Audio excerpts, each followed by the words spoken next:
নমস্কার বন্ধুরা, কৃষ্ণপ্রিয়াস কিউট গোপাল চ্যানেলে আপনাদের সবাইকে জানাই স্বাগতম। বন্ধুরা, আজ নিয়ে চলে এসেছি খুবই সহজ সরল পদ্ধতিতে কোন কোন প্রয়োজনীয় মন্ত্রাদির দ্বারা অক্ষয় তৃতীয়ার পূজা আদি সম্ভব সেই সংক্রান্ত ভিডিও নিয়ে। তো চলুন বন্ধুরা, শুরু করা যাক আজকের ভিডিও। যেহেতু অক্ষয় তৃতীয়ার পূজা শুরু করার আগে প্রাতঃকালে ঘুম থেকে উঠে সূর্য প্রণাম এবং মা তুলসীকে জলদান করা অতি আবশ্যক, তাই সর্বপ্রথম সূর্য প্রণাম করে নেব। একটি কলসে জলপূর্ণ করে তাতে লাল চন্দন, লাল জবা, বেলপত্র এবং সামান্য পরিমাণ অক্ষত মিশিয়ে তা সূর্যের উদ্দেশ্যে নিবেদন করে প্রণাম জানিয়ে ধূপ আরতি করে নেব এবং সূর্য প্রণাম শেষ হলে তুলসী গাছে জলদান করে নেব। তার জন্য প্রথমে তুলসীতলা ধুয়ে নিয়ে তুলসী মাকে একটি লাল ওড়নি বা লাল চুনরি পরিয়ে দিয়ে তুলসী মার উদ্দেশ্যে দীপদান এবং ধূপ জ্বালিয়ে নেব। জয় মা তুলসী এই মন্ত্রটি 3 বার বলে নিয়ে এরপর তুলসী গাছে বেটে রাখা চন্দনের প্রলেপ দিয়ে তুলসী গাছে করে নেব জলদান এবং তার সঙ্গে এই মন্ত্রটি উচ্চারণ করব। বন্ধুরা, তোমরা চাইলে তুলসী গাছ প্রদক্ষিণ করতে পারো এই মন্ত্রটি বলে। এরপর ভিজিয়ে রাখা আতপ চাল, ছোলা এবং বাতাসা মাকে নিবেদন করব নৈবেদ্য হিসেবে। যদি তোমরা বাস্তুদোষ থেকে মুক্তি পেতে চাও তাহলে অবশ্যই গুড় এবং ছাতু মা তুলসীকে নিবেদন করতে পারো, এটি নিবেদন করতে হয়। এবং এরপর একে একে গন্ধ আরতি, কর্পূর আরতি এবং পুষ্প আরতি করে নেব। সাথে স্বস্তিক চিহ্ন এঁকে দেব তুলসী গাছের টবে এবং সাথে প্রণাম মন্ত্র উচ্চারণ করে মাকে প্রণাম করে নেব। তুলসী গাছের প্রণাম মন্ত্রটি হলো এটি এবং সর্বশেষে তুলসী মাকে দীপ দর্শন দিয়ে তুলসী পূজন সমাপ্ত করতে হবে। বন্ধুরা, যেহেতু এইবারে শুক্রবার পড়েছে অক্ষয় তৃতীয়া, আপনারা চাইলে মা তুলসীকে সামান্য কাঁচা দুধও নিবেদন করতে পারেন, এটি অত্যন্ত শুভ বলে মনে করা হয়ে থাকে।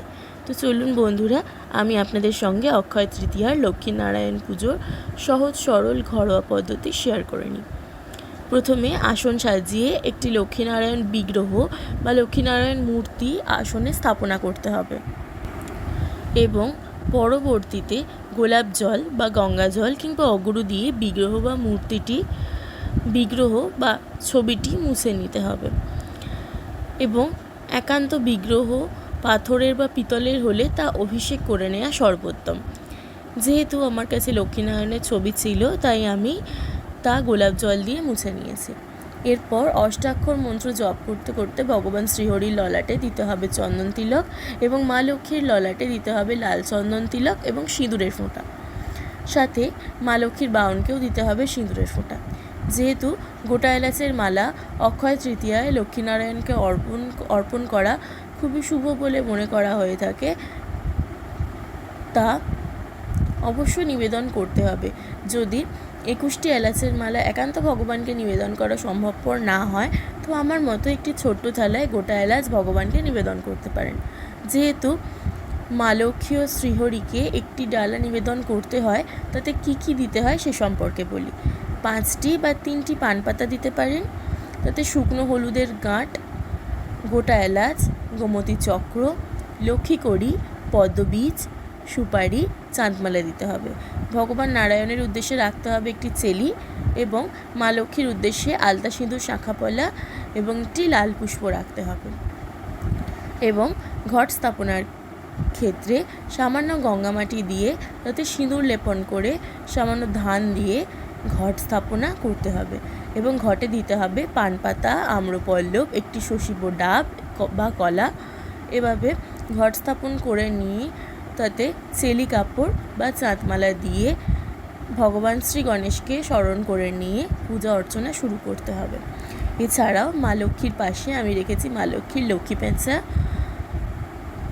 লক্ষ্মী কড়ি, গাছকৌটো এবং মা লক্ষ্মীর ঝাঁপিতে রেখেছি ধান, যেটা পরিপূর্ণ করে রাখতে হবে। এছাড়াও তাতে দিতে হবে লক্ষ্মী কড়ি, পদ্মবীজ এবং 116 আনা। বন্ধুরা, আপনাদের কাছে যদি রূপোর কয়েন থাকে তাহলে সেটি অবশ্যই দেবেন ঝাঁপিতে। এবং ভগবান শ্রীহরির উদ্দেশ্যে আমি রেখেছি দক্ষিণাবর্ত শঙ্খ। প্রভু শ্রীহরিকে চন্দন তিলক দেওয়ার সময় শঙ্খকেও অবশ্যই তিলক দিতে ভুলবেন না বন্ধুরা।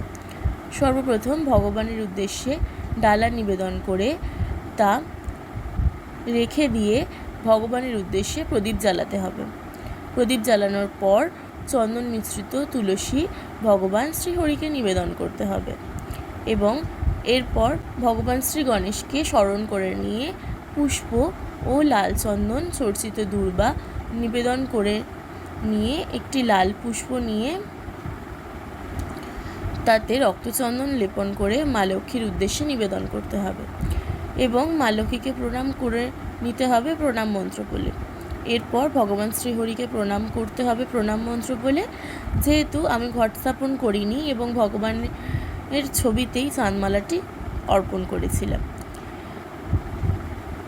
এবং একটি পীত পুষ্প নিয়ে সাথে তুলসী পত্র এবং সেটিকে চন্দন চর্চিত করে নিয়ে ভগবান শ্রীহরির উদ্দেশ্যে নিবেদন করতে হবে এবং পুষ্পাঞ্জলির মন্ত্র উচ্চারণ করে উভয়কেই পুষ্পাঞ্জলি দিতে হবে। সাথে ভগবানকে নৈবেদ্য এবং জলও নিবেদন করতে হবে। নৈবেদ্যর ওপরে অবশ্যই পুষ্প এবং তুলসী নিবেদন করতে হবে এবং সর্বশেষে আরতি করে ক্ষমা প্রার্থনা করে নিয়ে পূজা সমাপ্ত করতে হবে। আমি পুষ্প আরতি, জলশঙ্খ আরতি, কর্পূর আরতি, গন্ধ আরতি ও পঞ্চপ্রদীপ আরতি করে নিয়েছিলাম। তো বন্ধুরা, তোমাদের যদি ভিডিওটি ভালো লেগে থাকে এবং উপকারে লেগে থাকে তো অবশ্যই চ্যানেলটি সাবস্ক্রাইব করে পাশের বেল আইকনটি প্রেস করতে অবশ্যই ভুলো না এবং অবশ্যই ভিডিওটি লাইক ও শেয়ার করতে ভুলো না। আমি প্রয়োজনীয় কিছু মন্ত্র তোমাদের সঙ্গে শেয়ার করে নিচ্ছি। ধন্যবাদ। হিন্দু ধর্মে অক্ষয় তৃতীয়ার বিশেষ মাহাত্ম্য রয়েছে। কথিত আছে এই দিন ভগবান শ্রীকৃষ্ণের সহায়তায় পঞ্চপাণ্ডব এবং দ্রৌপদী অক্ষয় পাত্র লাভ করেন এবং ঋষি দুর্বাসার ক্রোধ থেকে বঞ্চিত হন এবং এই বিশেষ দিনে ভক্ত সুদামা তার বাল্যবন্ধু ও ভগবান শ্রীকৃষ্ণের নিকট আসেন সাক্ষাৎ গ্রহণে। এবং যেহেতু এই দিন ভগবান শ্রীকৃষ্ণ ষষ্ঠ অবতার ভগবান পরশুরামের জন্মতিথি, তাই বৈষ্ণব ভক্তদের কাছে পরশুরাম জয়ন্তীর বিশেষ মাহাত্ম্য রয়েছে। এই দিন সোনা বা রূপো কেনা মানে মা লক্ষ্মীকে স্বয়ং গৃহে আমন্ত্রণ জানানো এবং তা খুবই শুভ বলে বিবেচনা করা হয়ে থাকে। যেহেতু বৃন্দাবন, পুরী, পশ্চিমবঙ্গের মায়াপুর, নবদ্বীপে অক্ষয় তৃতীয়ার বিশেষ মাহাত্ম্য রয়েছে এই দিনে। ভগবান চন্দনযাত্রার উৎসব আরম্ভ হয়ে থাকে এই দিনে, যা চলে 42 দিন পর্যন্ত এবং পুরীতে রথযাত্রা উপলক্ষের জন্য রথ নির্মাণ প্রস্তুত হতে শুরু হয় অক্ষয় তৃতীয়া থেকেই। এই দিন অনেকে ভগবানের কৃপা লাভের জন্য লক্ষ্মীনারায়ণ এবং লক্ষ্মী গণেশ পূজাও করে থাকেন। তো বন্ধুরা, আজকের মতো বিদায় নিচ্ছি এবং দেখা হচ্ছে নতুন কোনো ভিডিওর সাথে। রাধে রাধে।